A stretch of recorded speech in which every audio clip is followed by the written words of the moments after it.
Olá, Antônio. Tudo bem? Olha só, a documentação histórica jesuítica mostra que os Guarani estavam se preparando com esmero para a guerra do século XVIII. Você poderia falar um pouquinho sobre isso? Olá, Matilde! De fato, nós encontramos nos memoriais baixados pelos padres provinciais da província jesuítica do Paraguai e enviados para os padres superiores dos povoados missioneiros a partir de 1714, isso é, nas 4 últimas décadas antes da Guerra Guaranítica, mais de 100 ordens relacionadas à defesa militar dos povoados. Somente sobre a realização de exercícios militares semanais nos povoados missioneiros foram 81 ordens. No geral, identificamos instruções sobre exercícios de tiro utilizando armas como flecha, lança, pedras, bocas de fogo, mas também encontramos alardes semanais, defesa contra inimigos indígenas ou não, provisão de armas e de pólvora, inclusive a produção de pólvora.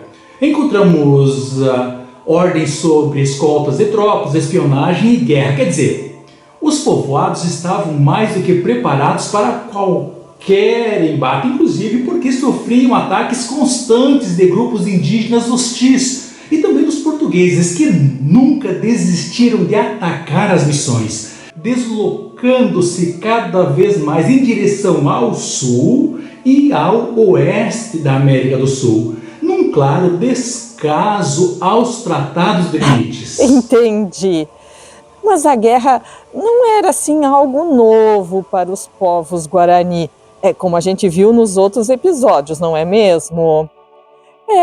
O que é que tem de novo no século XVIII? De fato, o próprio nome Guarani, como indicado pelo Padre Montoya, significa guerreiro. Além do mais, desde o início do projeto reducional, os Guarani tiveram de enfrentar os bandeirantes, outros grupos indígenas, além de participar das forças militares oficiais, sempre com o apoio dos jesuítas. A Batalha do Mbororé e a luta contra os comuneiros são exemplos disso. A novidade no século XVIII é que os Guarani, inicialmente mais obedientes aos jesuítas em matéria de guerra, conquistaram certa independência e, juntando ao domínio da guerra ancestral, também o domínio das tecnologias bélicas ocidentais da época, eles tiveram as condições materiais para isso. Na verdade, esse foi um segundo movimento de rompimento da aliança militar entre os indígenas e os jesuítas. O primeiro teria ocorrido, segundo a historiadora Mercedes Avellaneda, no momento da revolta dos comuneiros, mas os jesuítas conseguiram recompô-la a partir de 1730. Tá bem, entendi. Mas em termos práticos, como foi inicialmente estruturada essa aliança? Matilde, a aliança entre os Guarani e os jesuítas nas reduções do Paraguai foi forjada no início do projeto reducional no século XVII, por uma causa comum que era a defesa do território contra ameaças externas, especialmente dos bandeirantes portugueses e dos povos nativos inimigos. Como disse, os Guarani, que já possuíam uma sociedade estruturada para a guerra, uniram-se aos jesuítas em um pacto militar defensivo que lhes garantiu acesso a armas de fogo, treinamento e privilégios como a isenção da mita e do serviço pessoal. Em troca, eles serviram como milícias leais à coroa espanhola, protegendo cidades, fronteiras e expandindo o sistema de reduções. Esta aliança consolidou um espaço social militarizado, onde os caciques mantiveram seu poder e prestígio, enquanto os jesuítas asseguraram a autonomia e a sobrevivência das missões diante de constantes ataques.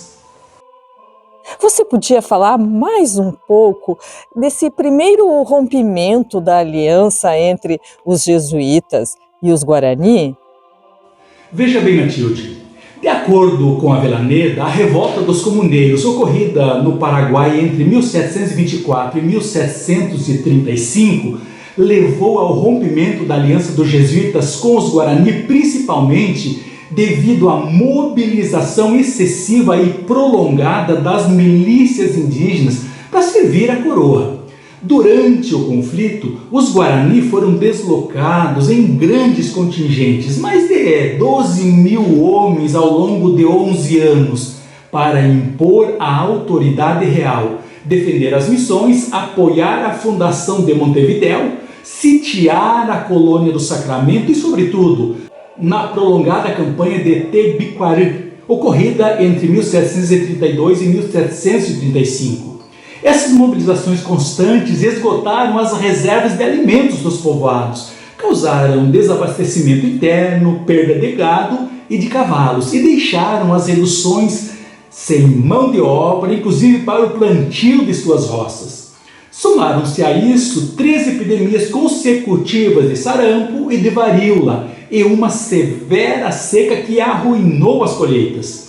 Como resultado, as missões deixaram de ser um lugar seguro e autossuficiente, de modo que a fome generalizada, a queda demográfica de cerca de 50% da população, que passou de cerca de 141 para 74 mil pessoas entre 1732 e 1740, e as fugas em massa de indígenas para as matas ou para junto de grupos não reduzidos como o charrua, inviabilizaram o pacto original, no qual os jesuítas garantiam proteção e subsistência em troca da redução e do serviço militar. Ah, sei. Mas depois de toda essa tragédia, os Guarani ainda voltaram a confiar nos jesuítas?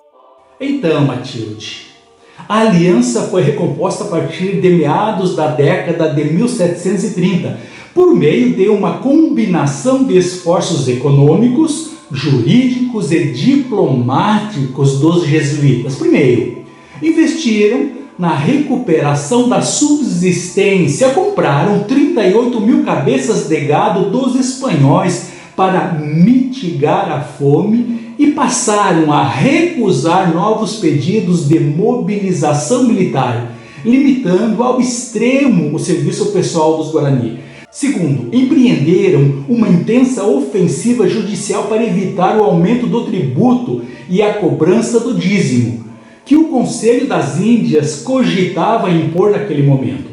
Para isso, realizaram uma informação jurada com depoimentos de padres que demonstravam a real capacidade tributária reduzida das missões e os serviços já prestados. Procuradores jesuítas como Juan José Rico levaram esses documentos à Espanha e, após várias negociações, obtiveram a chamada Gran Cédula de 1743, de 28 de dezembro. Esse decreto real confirmou todos os privilégios anteriores das reduções, como isenção de inovação no tributo, manutenção do uso de armas, autonomia das autoridades internas indígenas e jurisdição exclusiva do governo de Buenos Aires, além de reconhecer como falsas as acusações contra os jesuítas.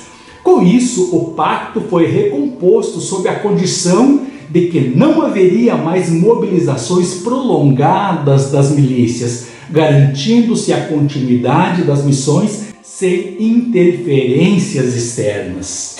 Bem, você falou que os Guarani, a partir de 1750, romperam mais uma vez a aliança com os jesuítas. É isso mesmo? Matilde, eu diria que o rompimento aconteceu talvez mais com a política da coroa espanhola do que com os jesuítas propriamente dito. Mas como os religiosos foram incumbidos por força da lealdade que tinham de manter com a coroa, a fazer os Guarani cumprir os ditames do malfadado Tratado de Madrid, não restou aos indígenas outra alternativa a não ser se opor à situação. E como possuíam as condições materiais para a guerra, lançaram-se em ofensiva contra portugueses e espanhóis. Espero que tenham gostado do assunto tratado nesse episódio. Até o próximo. AguDVT. Obrigado. Sabe, Antônio, gostei muito, muito de saber um pouco mais e mais aprofundadamente assim sobre essa questão da guerra. Impressionante essa pesquisa.